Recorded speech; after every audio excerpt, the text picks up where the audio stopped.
And welcome to everyone tonight. It is my pleasure to introduce our speaker tonight. Dr. Ira Helfand is a physician currently living in Leeds, Massachusetts. He is trained in emergency medicine and currently provides service in internal medicine to an urgent care center in Springfield. He first became involved with anti-nuclear activism when he was a medical student in the late 1970s. He was captivated by the potentially dire consequences of a nuclear power plant meltdown and was instrumental in establishing what became the U.S. organization, Physicians for Social Responsibility. By 1979, that organization, the PSR, decided to make the medical consequences of nuclear war its chief focus.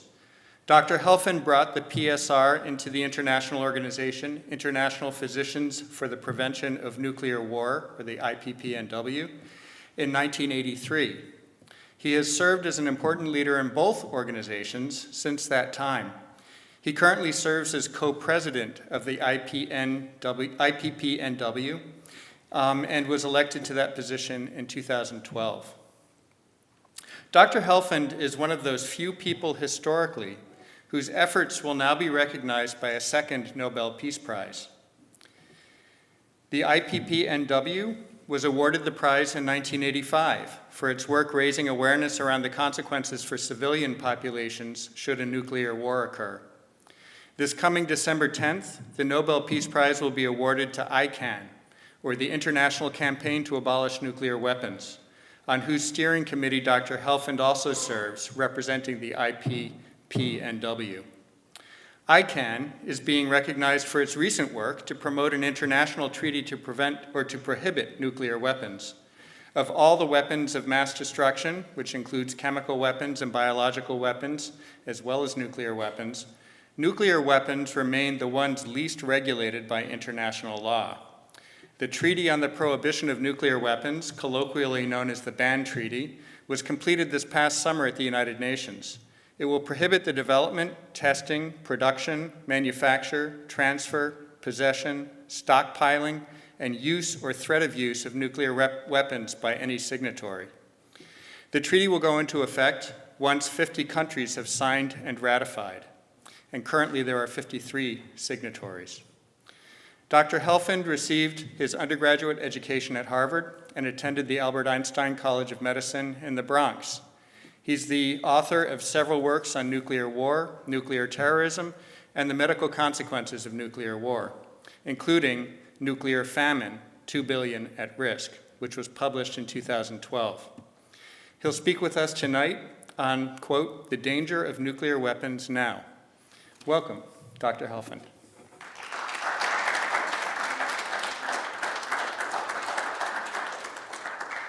Good evening, everyone, and thank you for coming out tonight. As I'm sure you understand before I start speaking, this is not an easy topic for me to talk about or for you to listen to, and I appreciate your being willing to take this little journey with me tonight.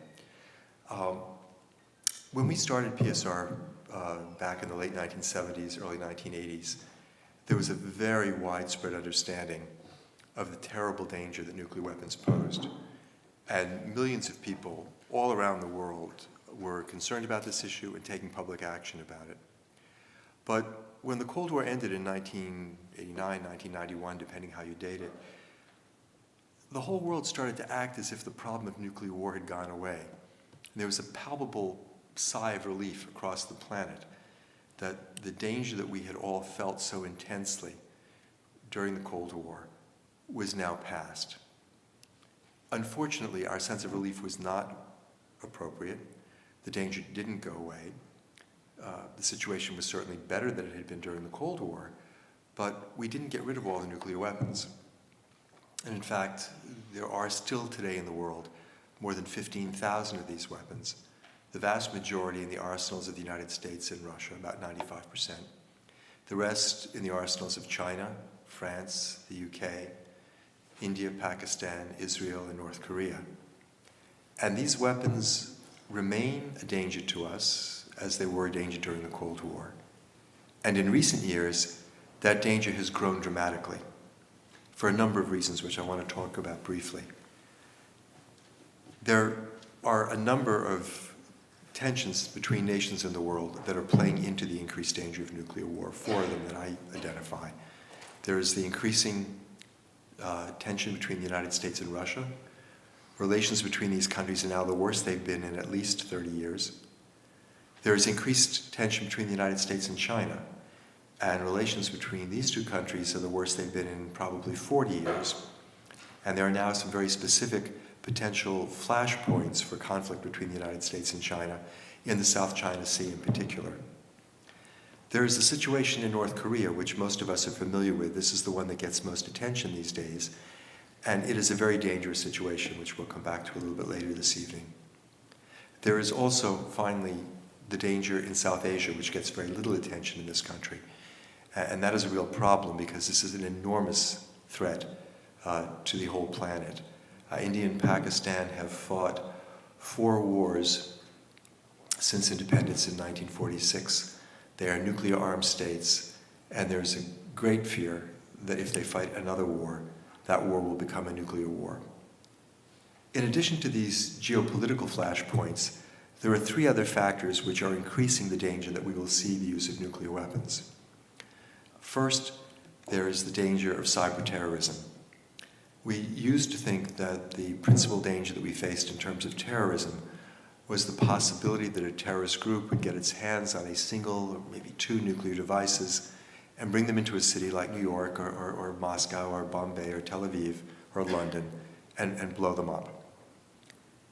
We now understand that in addition to that threat, there is also the danger that a terrorist group might create a successful cyber attack on the command and control systems in either the United States or Russia or one of the other nuclear weapon states, and either cause the weapons which are sitting on hair trigger alert to be launched directly, or perhaps more likely, create a false alert whereby Russia or the United States thought that it was under attack from the other side and launched its weapons in retaliation. And this is a very real danger which does not get adequate attention. In addition, there is the problem of climate change, which people don't often think of climate change and nuclear war in the same sentence.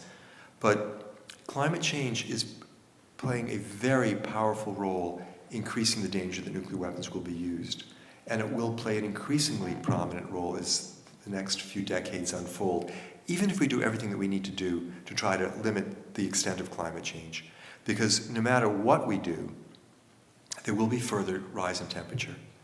And there will be further stress on the ability of large portions of this planet to support its human population.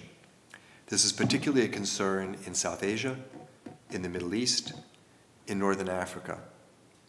And as conditions worsen, there will be increased conflict. There will be forced migrations on a scale which truly dwarf the refugee crisis of the last few years. And there will be, if nuclear weapons are still on the table, a greatly increased risk of the use of these weapons. And it's important to bear this in mind when we listen to the plans of the nuclear weapon states, because they all say that they favor getting rid of nuclear weapons someday. But they argue that the time isn't right, and at some point in the future, the world will be safer, and we'll be able to get rid of our nuclear weapons then. The fact, unfortunately, is that the world is not going to be safer in the future. It is probably going to be substantially more dangerous. And so it is really incumbent upon us to address the nuclear problem now. And finally, among the factors which are increasing the danger of nuclear war is the election of Donald Trump. And this is not a partisan statement. The judgment that he is unfit to command nuclear weapons comes prominently from members of his own party. A large group of experts in the Republican Party issued a statement during the campaign last year that said he lacked the judgment, the temperament, and the knowledge base to be in command of a nuclear arsenal. And there were hearings held today in the United States Senate that were convened by the Republican chair of the Senate Foreign Relations Committee, Senator Corker from Tennessee, largely around the theme, do we trust Donald Trump to have his finger on the button? I mean, that was the subtext of these hearings. Because the fact is that the President of the United States does have unrestricted legal authority under U.S. law to launch nuclear war. He does not need to get permission from Congress. He does not need to get permission from the Cabinet. He does not need to get permission from the Joint Chiefs of Staff. He can simply say, this is what we're going to do, and legally, the Joint Chiefs are supposed to carry out that order. This is an extraordinary development. The United States has said for 30 years that it would be an unacceptable disaster if even a single nuclear weapon fell into what we called the wrong hands, by which we meant a terrorist nation or a rogue nation or a terrorist organization. We have now turned over 6,800 nuclear warheads to the command of Donald Trump, who, by the assessment of his own party, possesses the wrong hands. He should not be in command of this kind of an arsenal. And that poses an extreme danger to all of us as long as he's president, because he clearly does not have the stability required to make wise decisions about these weapons. We have argued, we in Physicians for Social Responsibility, for as long as we've been around, that these weapons are so dangerous and the consequences of their use would be so catastrophic that no human being should ever have the ability to deploy this kind of destructive power. But the argument enters a completely new realm when the person who is in command of these weapons suffers from mental illness. I don't know how else to phrase it. The man does not behave in a normal, rational way. And not only is this something which puts us in immediate danger, as I mentioned, but it also has profound implications for our policy going forward, because for decades, the United States has assumed that it was relatively safe to maintain a nuclear arsenal and to allow other countries to maintain nuclear weapons because they would never be used, because the people in command of these weapons would always be of sound judgment and of a stable temperament, and they would make sure the weapons were never used. This policy, which is called deterrence, has been the bedrock of U.S. foreign policy, and the fundamental basis, intellectual basis of this policy has been destroyed by the election of Donald Trump, because this policy requires a stable leader in each of the nuclear weapon states, someone who can in fact be deterred from using these weapons. And we have a president now who does not meet those criteria. And given that situation, it is not enough to get his finger off the button, because if we can elect a Donald Trump once, we can elect somebody like him again in the future, or a leader with his personal instability can come to power in one of the other nuclear weapon states. His election, I think, makes it crystal clear that we need to change the entire system and get rid of the button altogether. There should be no weapons that anybody can use. Why? Because of the unbelievable destructive power that these weapons possess, which is what I want to talk to you about next. Given the increasing danger of nuclear war, we need to understand what's going to happen if these weapons are used. And let me start by describing a limited nuclear war. In the past, we used to think that it was only a large-scale war, like between the US and the Soviet Union, that would threaten the survival of the entire planet. But we now understand that even a very limited nuclear war, as might take place between smaller nuclear powers, would have worldwide catastrophic consequences. The specific scenario that we've looked at involves a conflict between India and Pakistan. As I mentioned, they've gone to war 4 times. Their current military doctrines on both sides call for the early use of nuclear weapons if there is another conflict. And they have each about 130 warheads, each of which are at least as powerful as the bomb that destroyed Hiroshima. Many of them are probably 2 to 3 to 4 times more powerful. So what would happen if they went to war and used these weapons? We've looked at a specific scenario. We assumed that they only used 50 of their 130 warheads each, total of 100 warheads between the two countries. We've assumed that all of these weapons were only the size of the bomb that destroyed Hiroshima, which by modern standards is actually quite a small weapon. And we've assumed that they were targeted at urban cities, urban centers in the other country. The effect of this conflict, which involves less than 0.03% of the world's nuclear weapons, the effect of this conflict would be the prompt death of 20 million people in the first week. People who would be killed by the explosions, by the fires, and by radiation sickness. And to put that in context, during all of World War II, about 50 million people died worldwide. But that was over the course of 8 years, and it was across the entire planet. This would be 20 million people dying in a week in one small corner of the world. As catastrophic as these local direct effects would be, they're only a small part of the story. 100 bombs going off over 100 cities cause 100 firestorms. And they loft about 6.5 million tons of soot into the upper atmosphere, which blocks out the sun and disrupts climate across the planet. Within a matter of 3 days, temperatures all around the world fall by an average of 1.3 degrees centigrade. It's about 2.5 degrees Fahrenheit. And to put that in perspective, that's nearly twice the climate change, the temperature change that has taken place through global warming in the last 130 years. And this abrupt change would take place over 3 days. As a result, the growing season would be shortened. The amount of sunlight getting through to nurture plant growth would decrease. There'd be less precipitation because when the air is cooler, less water evaporates from the oceans to fall back as rain or as snow.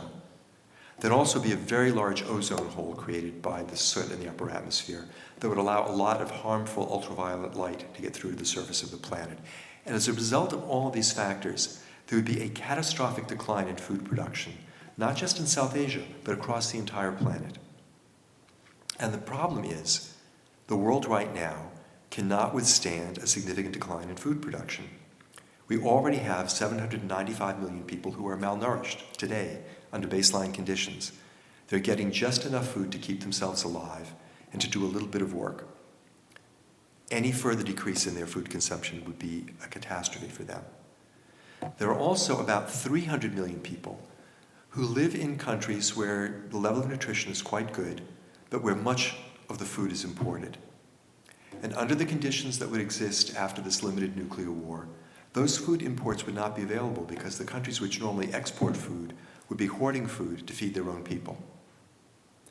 And finally, there are about 1 billion people in China who get enough food today, who live in a country where most of the food is grown in country, but who are poor.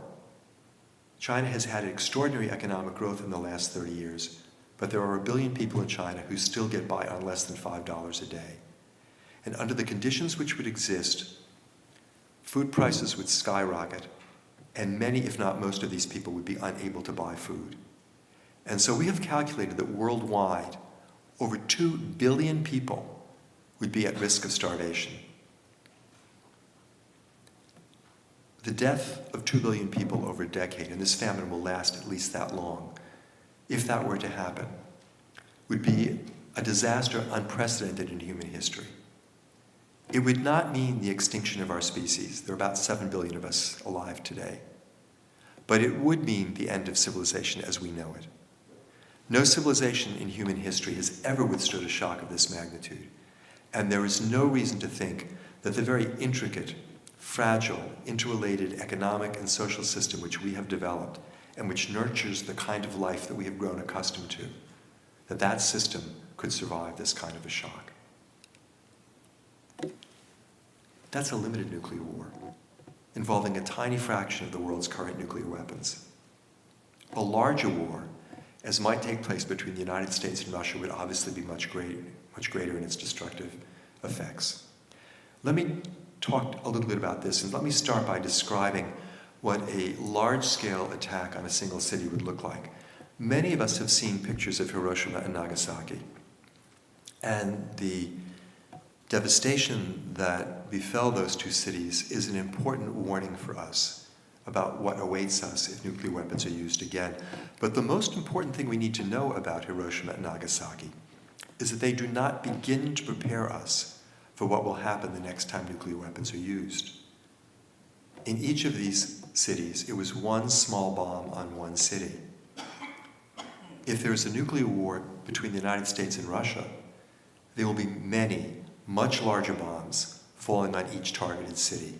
We don't know the exact strategy that the US and Russia used to plan their targeting. In previous presentations, I've assumed that a big city like New York would get 15 to 20 bombs, each 30 to 50 times bigger than Hiroshima. I recently learned that the United States is still targeting Moscow with 100 nuclear warheads. And that doesn't count the warheads that are targeted by the British, the French, and the Chinese. So the model I'm going to describe to you, which is based on 15 to 20 warheads hitting New York, may be a serious underestimate. But I think it gives us at least a first approximation of what's going to happen if these weapons are used. I'm going to use the model of a single 20 megaton explosion. That's 1,700 times more powerful than the bomb that destroyed Hiroshima.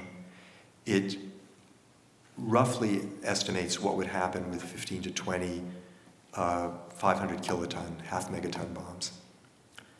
Within 1,000th of a second of the detonation of that device, a fireball would form, reaching out for 2 miles in every direction, 4 miles across. Within that entire area, temperatures would rise to 20 million degrees Fahrenheit. That's hotter than the surface of the sun. And everything would be vaporized. The buildings, the trees, the people, the upper level of the earth itself would disappear. To a distance of 4 miles in every direction, the blast would generate winds greater than 600 miles per hour.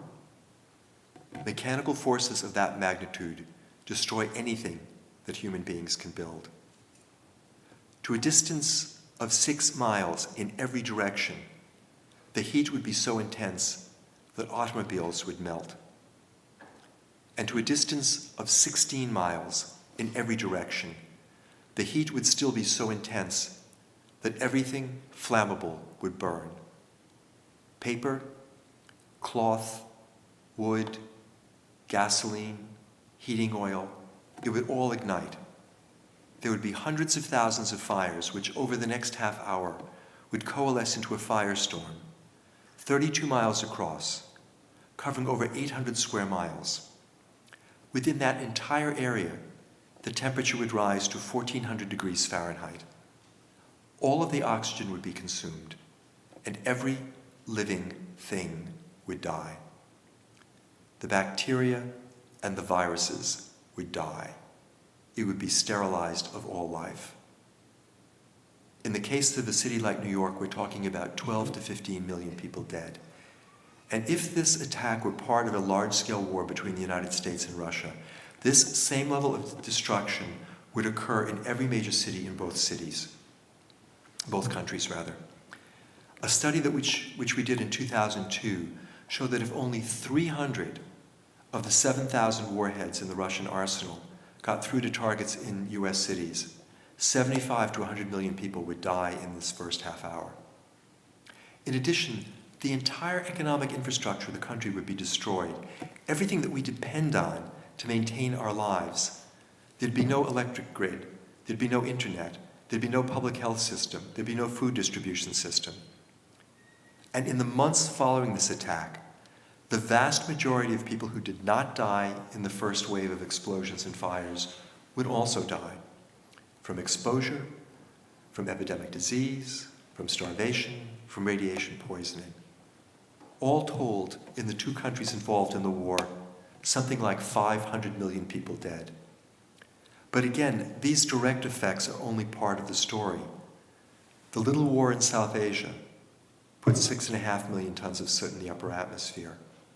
A large-scale war between the United States and Russia, involving just the weapons which will still be deployed when the New START Treaty is fully implemented at the end of this year. That war would put 150 million tons of soot into the upper atmosphere, and that drops temperatures not 2.5 degrees Fahrenheit, but about 14 degrees Fahrenheit across the entire planet. In the interior regions of North America and Eurasia, the temperatures drop 45 to 50 degrees Fahrenheit. We have not seen temperatures on this planet that cold in 18,000 years, since the coldest moment of the last ice age. And what we would effectively do over the course of 3 days' time is to create a new instant ice age. This would last for at least 10 to 20 years, perhaps longer. And under these conditions, all of the ecosystems which have evolved since the end of the last ice age 10,000 years ago would collapse. Food production would essentially stop. The vast majority of the human race would starve to death. And it is possible we would actually become extinct as a species. Now, this is not just some nightmare scenario that one can cook up.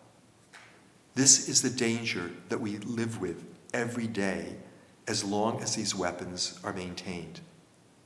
And it is the danger we will be living with until we get rid of them. But it is very important that we understand that while this is the future that will be if we don't take action, it is not the future that must be. Nuclear weapons are not a force of nature. They are not an act of God. We have built them with our own hands, and we know how to take them apart. We've dismantled more than 50,000 of them since the height of the Cold War. It's just that we stopped before we got rid of the last 15,000. And the only thing that's keeping us from doing that is the political will to make our governments take that step. We need to bring about here in the United States a fundamental change in nuclear policy. For the last 60 years, the US has held as its policy the idea that nuclear weapons exist to deter other countries from attacking us, and that while there were some risks involved, basically this was a stable policy because no one would ever use these weapons.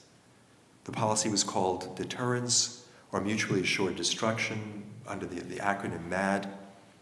And there is a profound belief in government circles and also in the population as a whole that this policy works, that it protects us. In fact, we know this policy does not work. It has failed on at least 6 occasions that we know about, when either the United States or the Soviet Union, later Russia, made a deliberate decision to launch its nuclear weapons, in each case in the mistaken belief that the other side had already done so. And on those occasions, deterrence wasn't operative. The countries that were supposed to be deterred decided to go ahead and launch their nuclear arsenals. The caps came off of the missile silos, the bombers were sent into the air, and on each of these occasions we came within minutes of blowing up the entire planet, of creating the scenario that I described to you.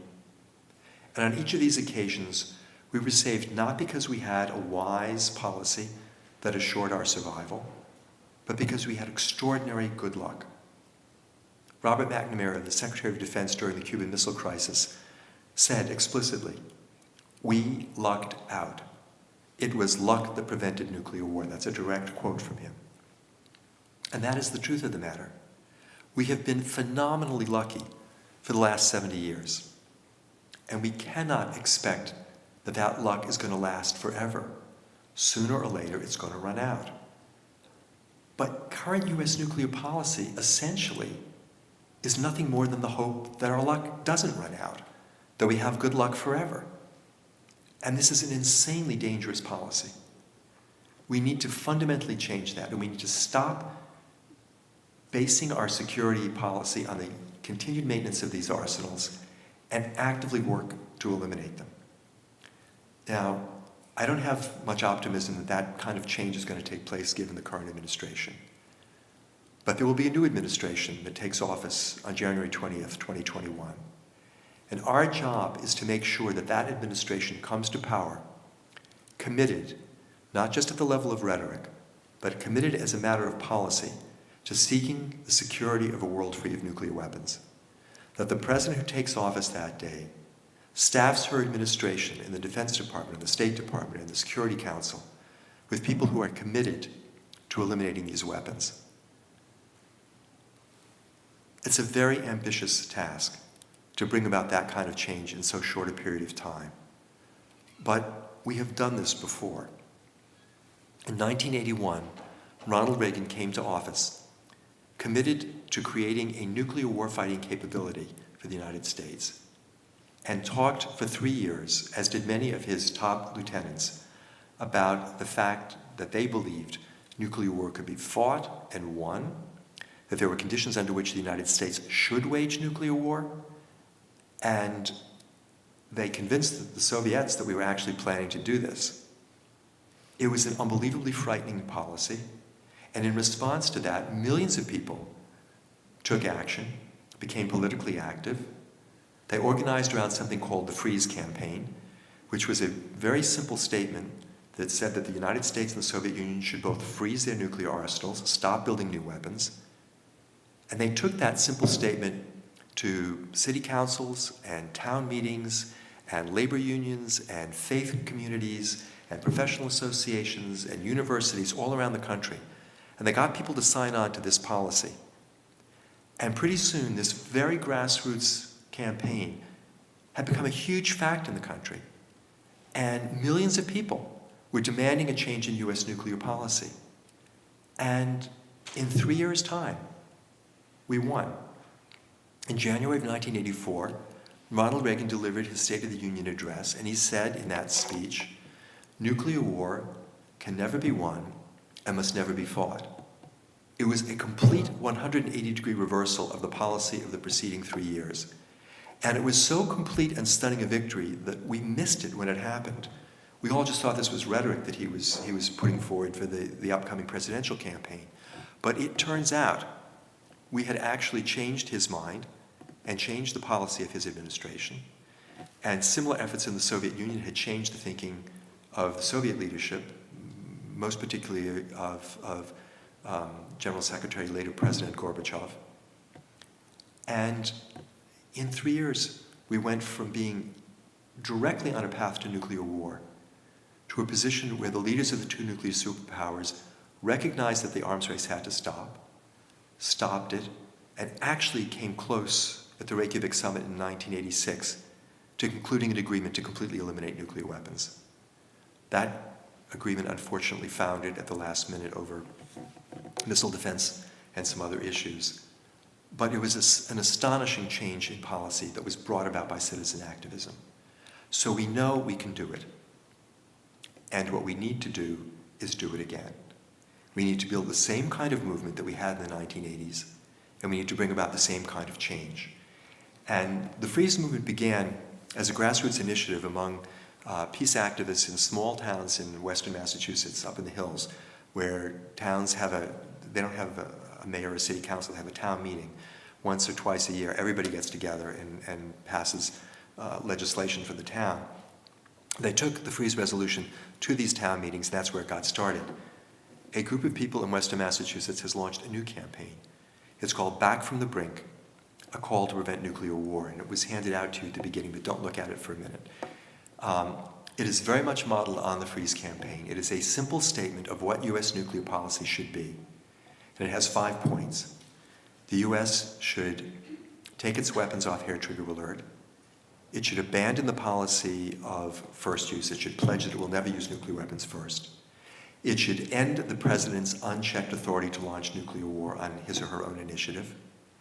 It should stop the plan to spend $1.2 trillion over the next 30 years to enhance every element of the nuclear arsenal. And fifth and most important, it should undertake negotiations with the other nuclear weapon states for a fixed timetable to eliminate nuclear weapons under a verifiable and enforceable arrangement, a new treaty, a nuclear weapons convention, which will bring the nuclear weapon states into compliance with the recently concluded treaty to prohibit nuclear weapons that Sean talked about before.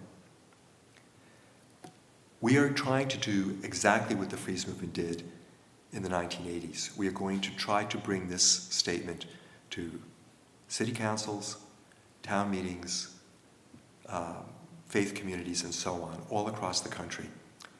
This campaign will be formally announced in a few weeks' time. A number of national organizations are working on this. We have delayed sort of an online announcement of it because we want all of the groups that might be concerned, might want to join into this movement, a chance to be part of it before it gets launched. But we're talking about it in meetings like this already across the country and asking people to look at this pledge, look at this call, and figure out how they can use it, which constituencies they can approach with it, which student governments, which universities, which professional associations they can ask to sign on to this commitment calling for a new nuclear weapons policy. And I believe firmly that we can recreate the kind of political movement that existed in the early 1980s. And we can bring about this fundamental change in nuclear weapons policy, and we can do it before January 20th, 2021. So, a few words in closing. For those of you who did not know about the medical consequences of nuclear war in the way that I've talked about them tonight. And I suspect that's many in this audience because most young people have never been taught about this stuff. I've done something fairly terrible to you tonight by telling you about these things. Because once you know about them, you have a responsibility to do something about this problem. And that responsibility is a very great burden that will be with you until we get rid of these weapons. You can't just turn your back on this problem. It is the most important issue in the entire world today. If we don't prevent nuclear war, nothing else that we're doing is going to matter. And we have to understand that. It's the truth, and accept it, and act on it. But if I have placed a burden on your shoulders, and I clearly have done that, I would argue that I've also offered all of you something of a gift. Every one of us wants to do something good and useful with our life. We have been given the opportunity to save the world, and there is nothing better that any of us can do with our life than that. There's a passage that I often quote in the Hebrew Bible that says that God said, "Behold, I have set before you life and death. Therefore choose life, that you and your children might live." That is literally the choice before all of humanity today. And so let us all choose wisely and act with courage and determination and perseverance, so that indeed our children might live. Thank you very much.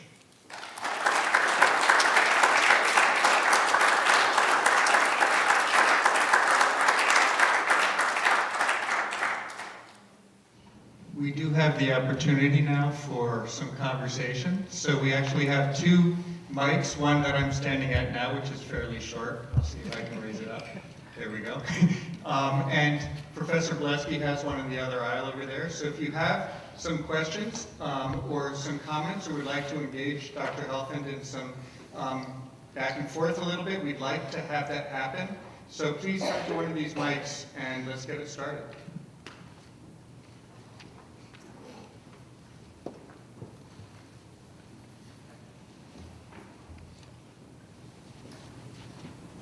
Good evening, Doctor, panelists and guests.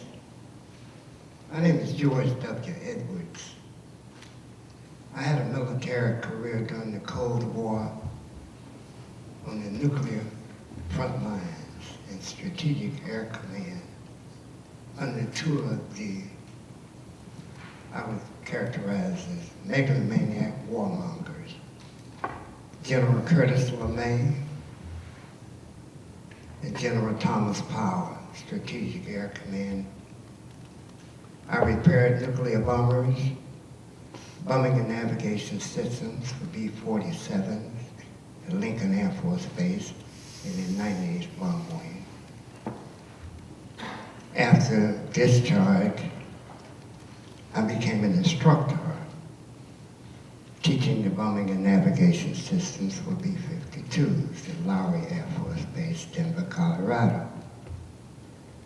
I had some problems with the military, so I was transferred to Chanute Air Force Base to become a strategic cruise missile instructor, teaching the guidance system of the Hound Dog missile, nuclear armed underneath the B-52.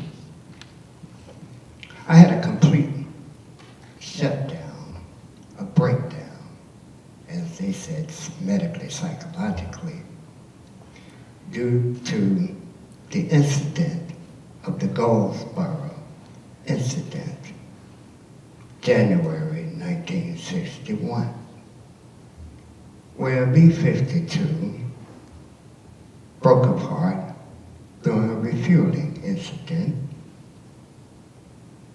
and a command to return to Seymour Johnson Air Force Base. The aircraft breaks up and drops two Mark 39 thermonuclear bombs on American soil in Goldsboro, North Carolina, outside of Seymour Johnson Air Force Base. Of course, you can Google it up, you can look it up. Now, my point is with regards to nuclear weapons explosions, the great danger for me is the incompetence of U.S. military personnel on the nuclear trigger. For instance, the Minuteman missile in those silos. Because I taught the first instructors who taught the Minuteman missile at Quinnipiac Air Force Base, and they were very incompetent. I've known people who purposely sabotaged engines on bombers by leaving wrenches inside the engines that would wreck the whole engine when it was cranked up, and they thought it was fun. With alcohol and marijuana and acting silly and stupid. So you have inside the U.S. military complex with these weapons of mass destruction, deranged, drug-addicted people in the Minuteman silos. That's public information, that's been exposed. So I'm saying that to say this. I resigned physically, mentally, spiritually, psychologically, inside the classroom after the Goldsboro incident. I have been targeted persistently by the U.S. military intelligence from the Pentagon, the Central Intelligence Agency, the FBI, the National Security, etc., etc. Since then, I said publicly, I don't want to put anybody at risk, but I say this.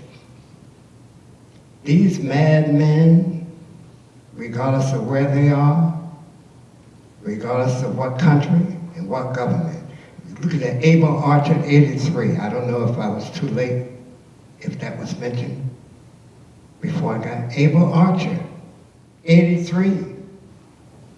Under Ronald Reagan, we came to the front door of nuclear Armageddon. So having said, I want to thank you all for tolerating my presence and my presentation. I have denounced them. I just turned 80 years old. There's nothing they can do to me.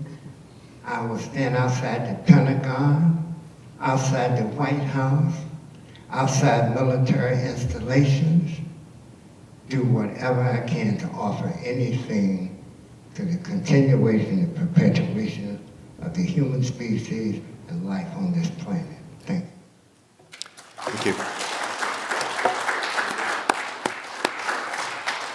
You know, I think you really highlight one very important aspect of the whole nuclear issue, which is people in the United States often tend to think that the problem is the other people that have the weapons, and tend to think that somehow or other we do a good job with these weapons.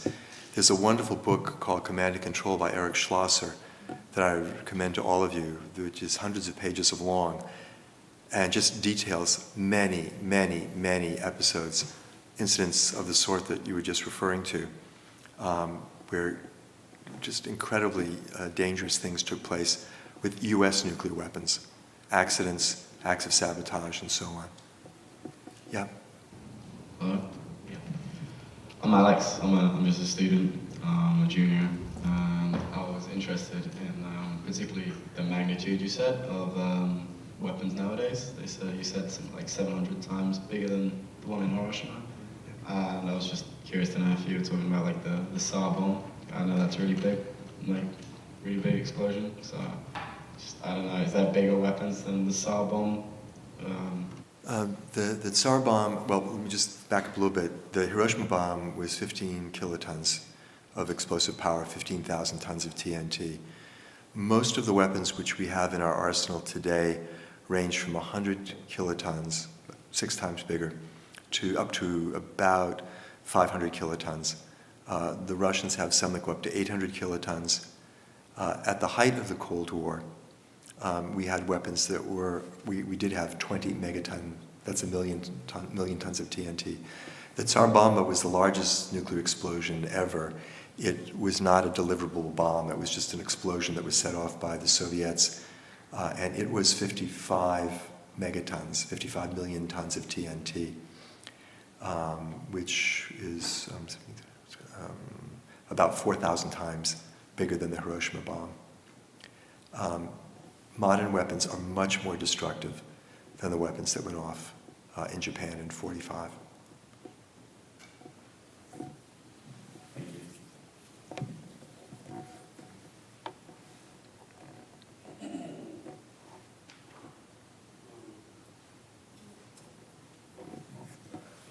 Hi. I have a quick question. So I'm reading at the bottom of the paper that we were handed out, and it mentions something that is called the Treaty on the Prohibition of Nuclear Weapons, which was done in July of this year. And I was wondering, how do those treaties work? Like, how do you ensure that all these countries are following the regulations and they're not hiding any weapons? So that treaty in particular, the Treaty on the Prohibition of Nuclear Weapons, was negotiated this past year, and it was voted on at the UN by a vote of 122 to 1. And it was a treaty that was driven by countries which do not currently have nuclear weapons, which have no plans to have nuclear weapons, and which are very upset with the 9 countries which do have nuclear weapons. Most of those countries have obligations under the Non-Proliferation Treaty to eliminate those arsenals. When the Non-Proliferation Treaty was signed in the late 1960s, the countries that didn't have nuclear weapons promised never to develop them. The countries that did have nuclear weapons promised to undertake good faith negotiations to get rid of the weapons that they had. And they never did. And so this treaty is an attempt by the non-nuclear weapon states, the countries that don't have the bomb, to put pressure on the countries that do. The question that you pose, how will we know when these countries actually get rid of their weapons? It's not something that's going to be taken just on faith. The United States and the Soviet Union, now the United States and Russia, have negotiated a series of treaties to eliminate large numbers of nuclear weapons. And they have been very specific in what they called for, how many weapons had to be dismantled, by what date, and under what supervision. And the United States and the Soviet Union, the United States and Russia, supervised the dismantling of the other countries' weapons. And we are quite comfortable in the United States that the Russians have done what they said they were supposed to, and they're comfortable that we have done what we said we were supposed to do. So we know how to supervise this kind of dismantling process. And that's the same kind of process that we're going to have to put in place amongst all the nuclear weapon states as they take their arsenals apart. There are going to have to be very intrusive inspections. The countries that have the weapons are going to have to agree to those inspections. And there are going to have to be enforcement procedures if a country reneges on the agreement. It's not going to be easy. I mean, that's clear. But it is something that we can do. We've done it already with the US-Soviet and US-Russian nuclear weapons agreements. So I think this is part of the work that lies ahead, but it's work that can be done.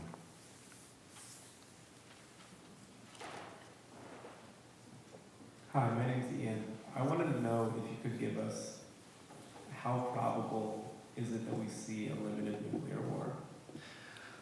Well, I think any number that you put forward would be a number picked out of the air. But in terms of the situation in Korea, the numbers that have been floating around in the press for the last couple of weeks range from a 20% to a 50% chance that there will be war between the United States and North Korea. And that is something which would happen soon, in the next few months before next spring. This is an extraordinarily dangerous situation. It's intrinsically dangerous. It's made more dangerous by the behavior and the apparent personality of Kim Jong-un, and especially by the behavior and personality of Donald Trump. I mean, this is a situation in which you've had 2 leaders essentially throwing gasoline on each other's bonfires and expecting that nothing's going to catch fire. So this is not some remote possibility. This is a real danger. The situation in South Asia, a little bit harder to say what the chances are, But this is something which I think gives nightmares to everybody who follows this crisis. As I mentioned before, there is fighting every day between India and Pakistan. And it's really will surprise no one to wake up tomorrow and find out that this fighting has escalated into a conflict. So this is not some remote danger like an asteroid hitting the planet. This is a real and present threat, and we need to understand the urgency of dealing with this. We don't have a lot of time. You know, when people who advocate the elimination of nuclear weapons are often accused of being unrealistic. I think it's the people who want to maintain these arsenals who are living in a real fantasy world. They think that we can just continue like this and nothing bad's going to happen. It's really like magical thinking, like nuclear weapons have some special innate characteristic that keeps them from ever being used. And that's just nonsense. There's nothing about these weapons that keeps them from being used. We've used them before, and we've threatened to use them, and others have threatened to use them. So I can't put a specific number on it, but this is not a good situation.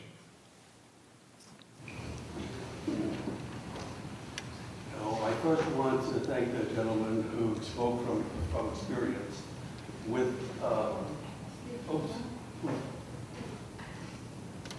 spoke? Well, yeah.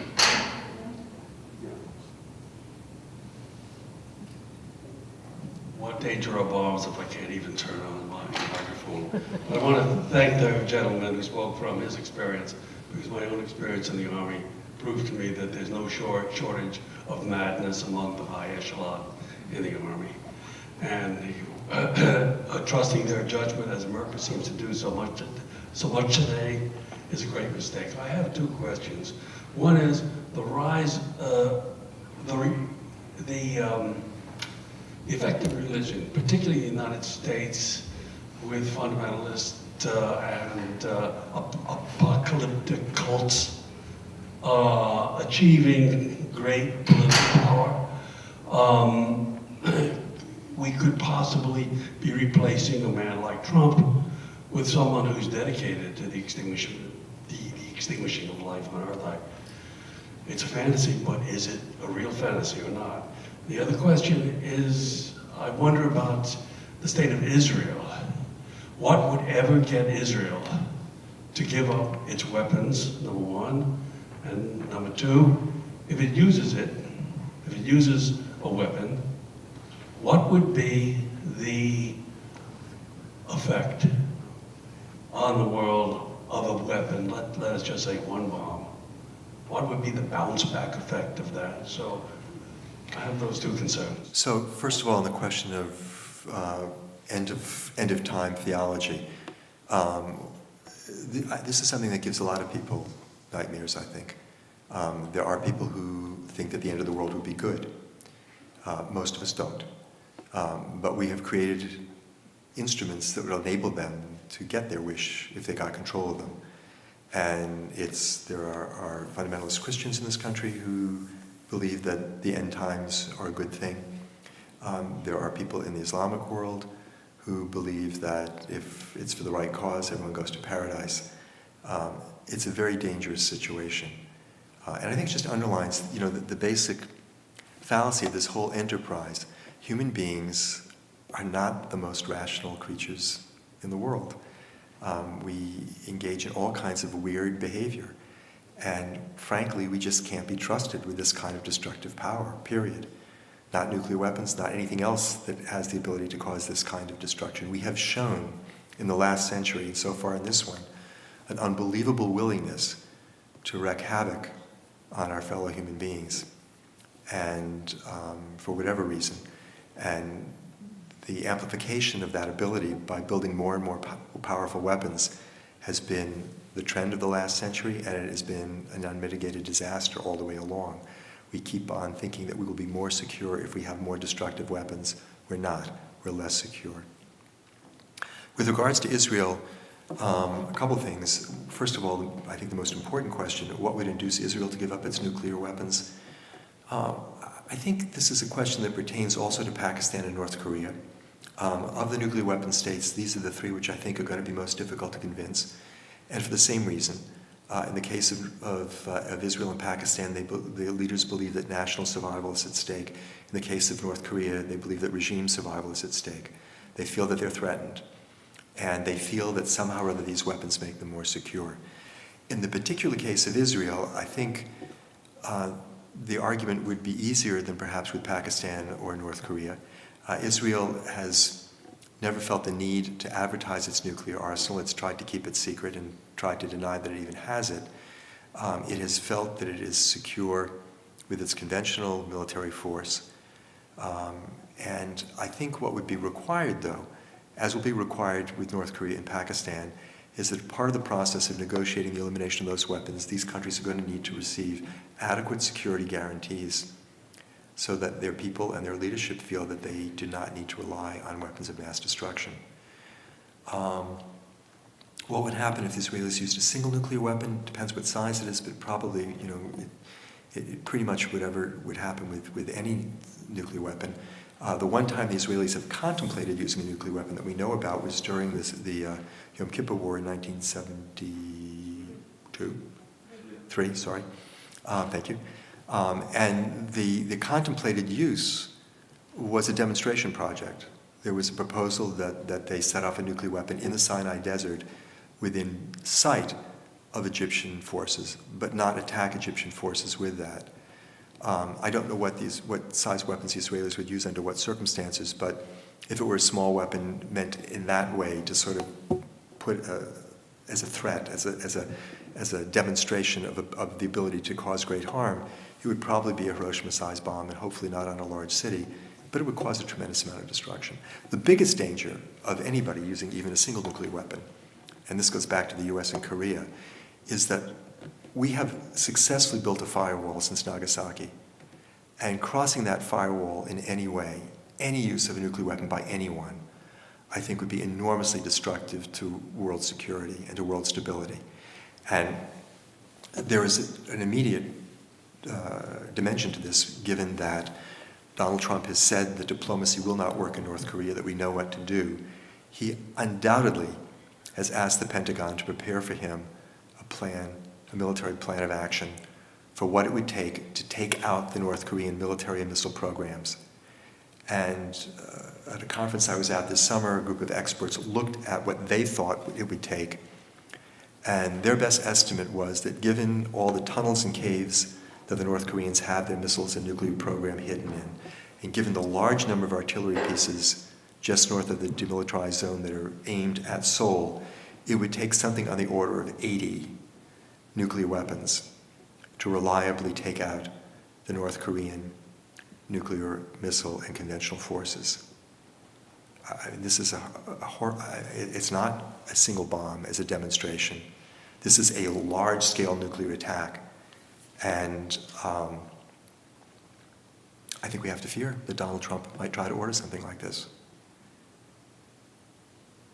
It would not only have unbelievably catastrophic effects in North Korea, in South Korea, in Japan, but it would destroy this country, I think. We would become the Nazi Germany of the 21st century. And our leader is probably actively contemplating doing something along these lines. Yeah. My question, what would the world effects be if we were to launch an attack on North Korea? So if we use these 80 warheads, most of them would be ground bursts, and they would not be over cities, so we would not get the worldwide climate disruption that I talked about with an India-Pakistan war. Some of them would be air bursts over cities, over Pyongyang specifically, and there would be large numbers of civilian casualties from that. But 80 ground bursts would cause enormous numbers of casualties themselves. There'd be large explosions, large fires, enormous amounts of local radiation. If you explode a bomb up in the air, which causes a fire, much of the radiation gets lofted into the air and it gets distributed worldwide. If you do a ground burst, most of the radioactivity binds to dust and particles and gets distributed in a very dense radioactive fallout plume downwind from the explosion. And so you would have an enormous amount of radioactive fallout, blanketing parts of Korea, probably parts of Japan, and some of it may reach all the way over here to the United States. The estimates I've seen are 3 to 5 million dead.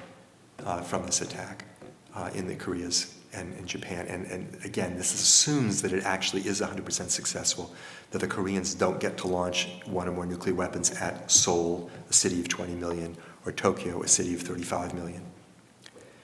So we're talking about an absolutely horrific event, and it may be looming in the near future. Thank you.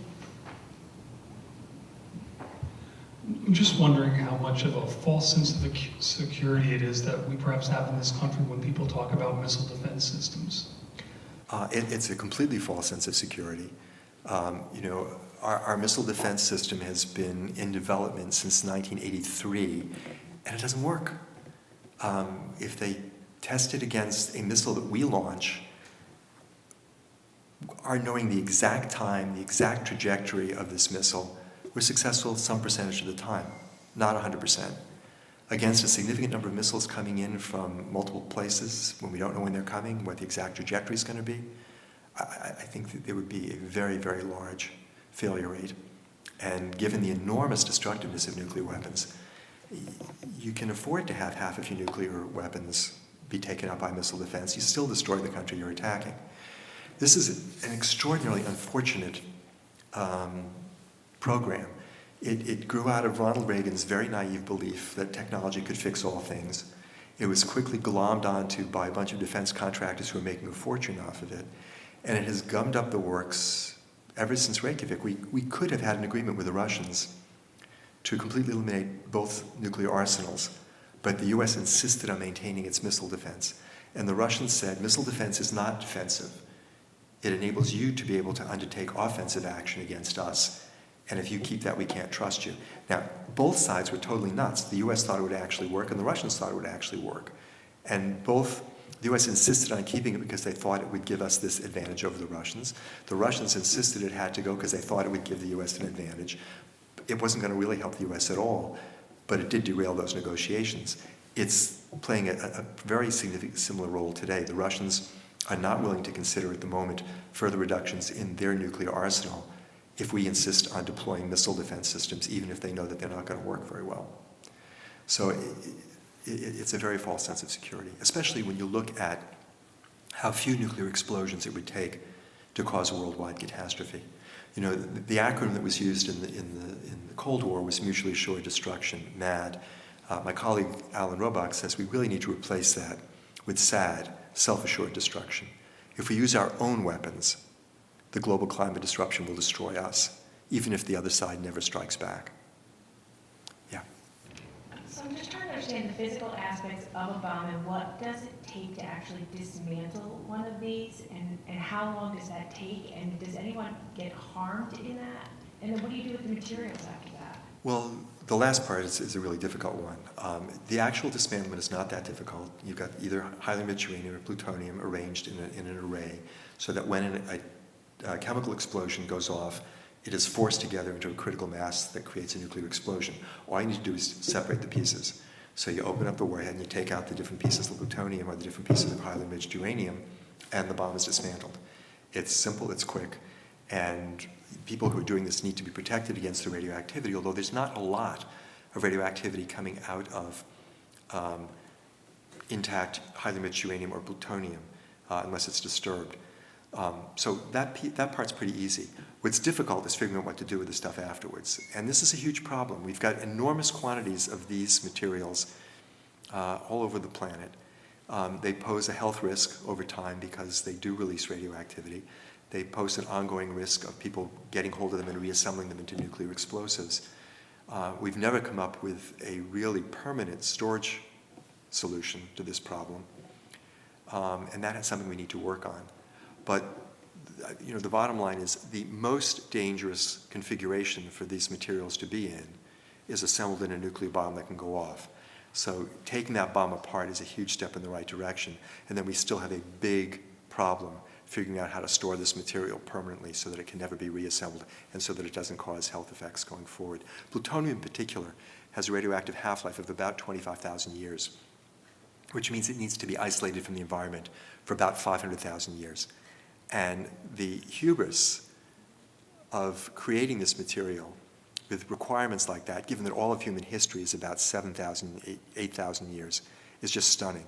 The idea that we would be able to control events for 500,000 years into the future, given how short our history is, it is an extraordinary arrogance that we've been guilty of. And we have to try to come up with a solution to that problem. But getting the weapons dismantled should not wait until we come up with a place to put the stuff afterwards.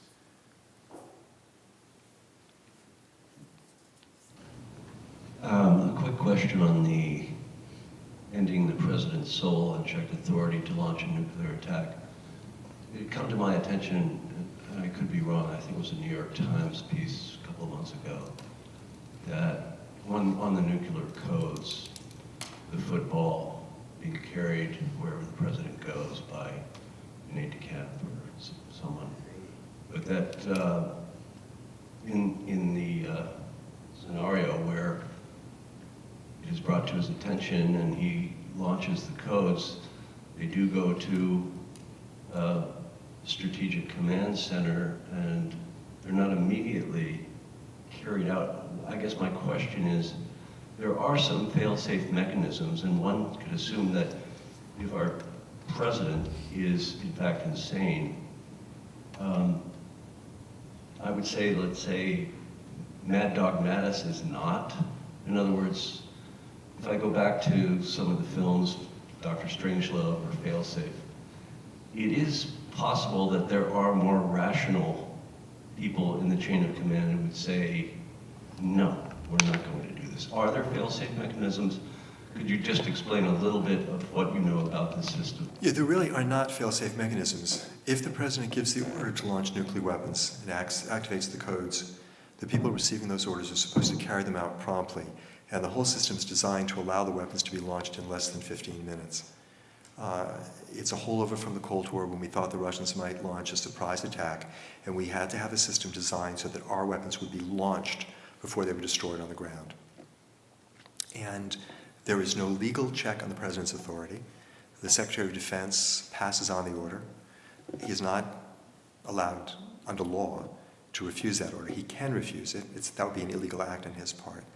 Now, I've seen stories that in 2007, the Joint Chiefs sat down with George Bush, who at the time was making very bellicose statements about Iran, and told him that a war in Iran was an insane idea, and that if he ordered them to carry one out, they would all resign en masse rather than carry out that order, and that got him to back down. And that story, I think, gives people a sense, well, the military won't do something crazy. The problem is that with Korea, as opposed to Iran, which did not have nuclear weapons and wasn't an immediate threat in that sense, the Koreans actually are kind of dangerous. They do have nuclear weapons. And the willingness of the military to refuse to carry out an attack on North Korea, I think, is therefore much more problematic. Because, what if the president knows they're about to do something? And are we going to give up Tokyo and Seoul? He's the president. He's supposed to know about this stuff. I think we shouldn't draw a lot of comfort from the fact that cooler heads might prevail, because there's a very good chance they won't.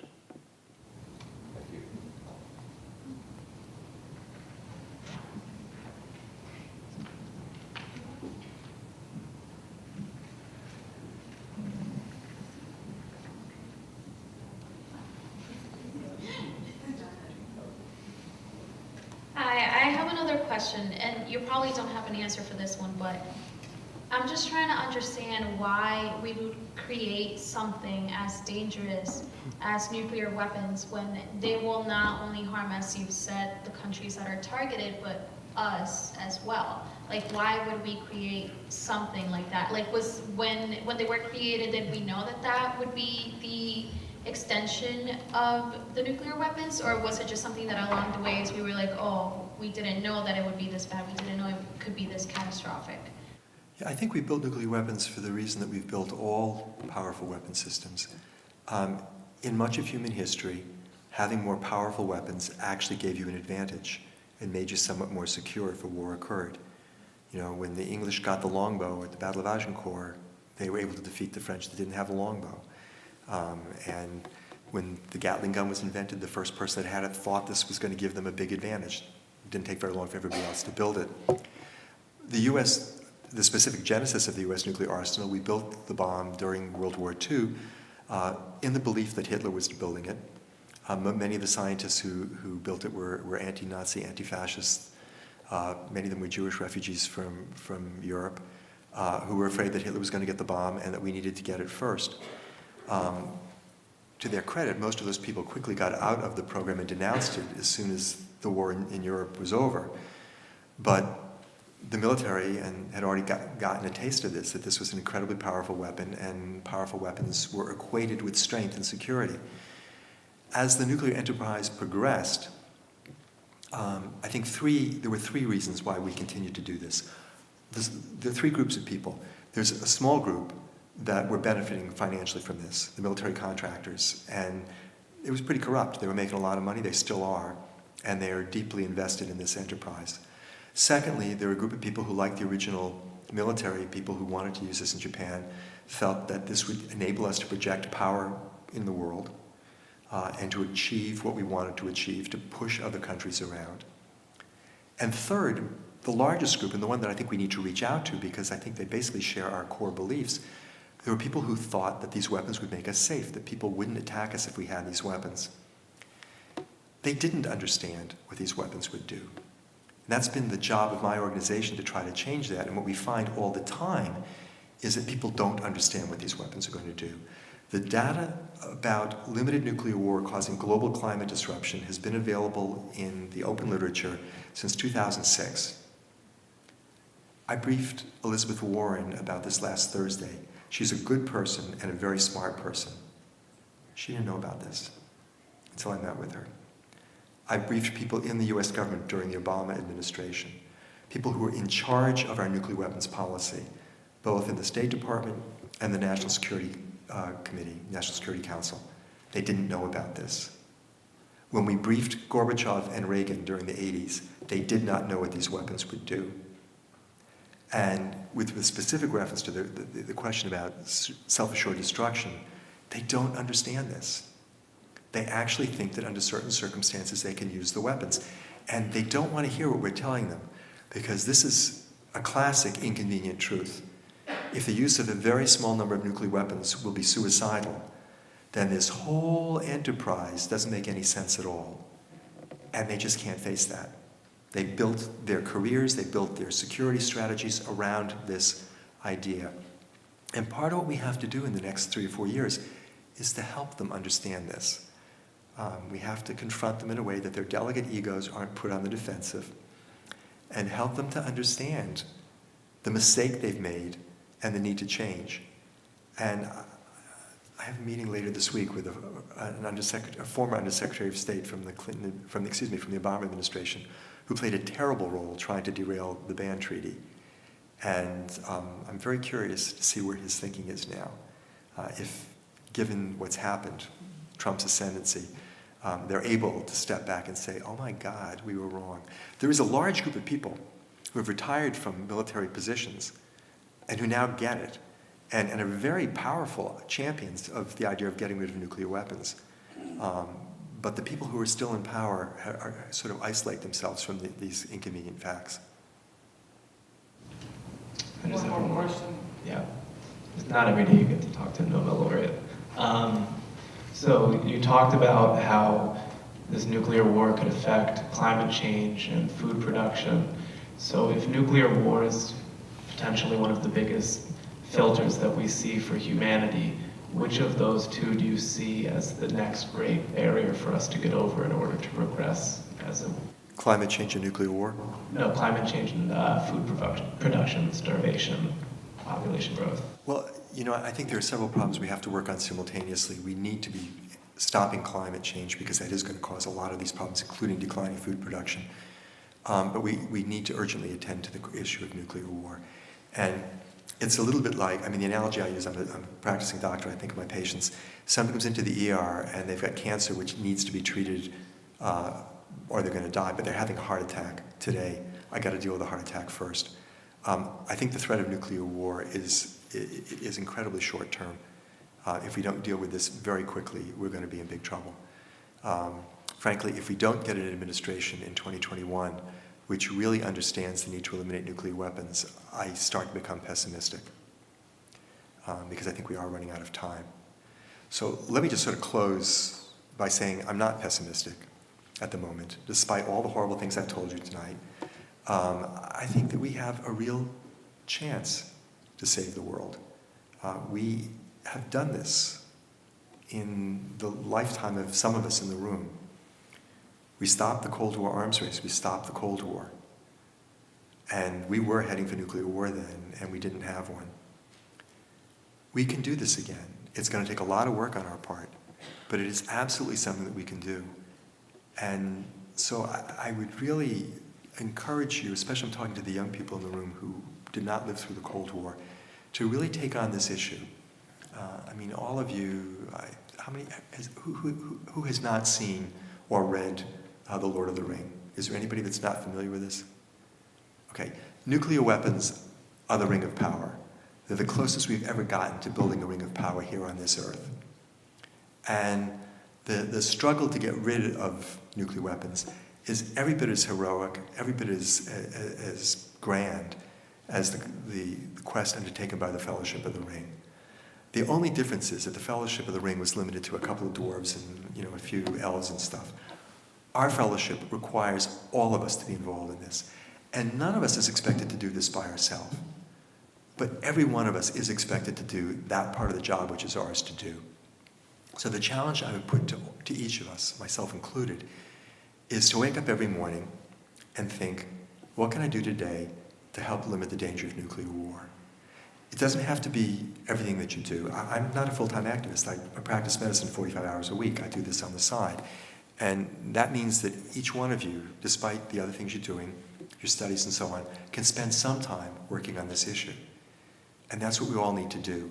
And we need to, each of us, figure out what it is that we can do in particular, how we can use the call is the vehicle I would suggest that you use at this point to bring this about. And I think if we all do this, the future can be very bright. And the process of getting rid of these weapons is going to create conditions which is going to make it easier to deal with climate change and deal with all the other problems, because a lot of trust is going to need to get built around the world to bring this about. And it's going to teach us the ways of acting that we need to follow. One last thing, which is a request of you all, besides the other requests I've already made.